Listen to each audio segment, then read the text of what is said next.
Ngenye injikalanga ishushu uBiko inyathi udlala engceni. Ayasuka amehlo akhe abona ibhabhathane, ngoku ke uyalileqa. Emva kwexesha elide uzibona sele ekude nonina noyise. Uyaqonda ukuba ulahlekile. uBiko uqalisa ukukhathazeka. Bantu, uBiko. uLeila uhleli emthini omde, uyasuka ubona nanko uBiko ekhala. Ndilahlekile Leila, uyakhala utsho uBiko. Andisayikhumbuli indlela egodukayo, ndiyalibala. Iinyembezi zakhe ezinkulu ziyawa ziwela emhlabeni. Bantu olusizana. Akulibali, utsho uLeila. Qha akuqwaliseli wena xa uhambayo. Masizame ukukhumbula indlela egodukayo. Kuqala uLeila uyambuza uBiko malunga nomlambo awuwelileyo. Ewe, utsho uBiko ekhumbula ngoku. Bekushushu kakhulu, ndaza ke ndasela amanzi ndakhe ndadatha phaya emlanjeni ukuzipholisa.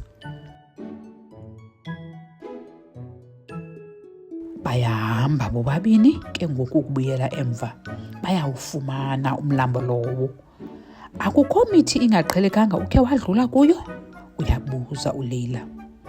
Imengo, uBiko uyamemeza ngokuba uyawukhumbula umthi omkhulu wemengo. Ndiyazithanda imengo, utsho uBiko xa bebona umthi lowo wemengo besekude. uLeila uyamncedisa uBiko ukuba akhumbule izinto nganye nganye. Indulu eluhlaza ekhangeleka njengemvubu eleleyo. Intsimi yengca ende etyheli apho izebra zithanda ukuzimela khona. Nentaba ebomvu apho amakhozi ebhabha phezulu esibhakabhakeni. Inkumbulo nganye izibuyisela entloko zonke izinto ebezibonile uBiko.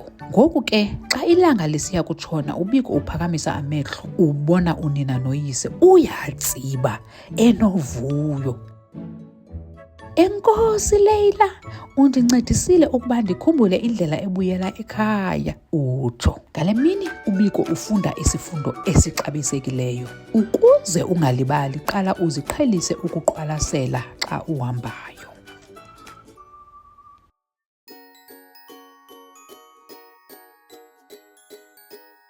To watch more stories, just visit our YouTube channel.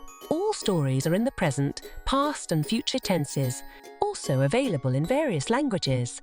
How great! Also, members of the Abuti Academy get access to workbooks and much more. Visit our website to find out more about all the language learning materials that we have to offer.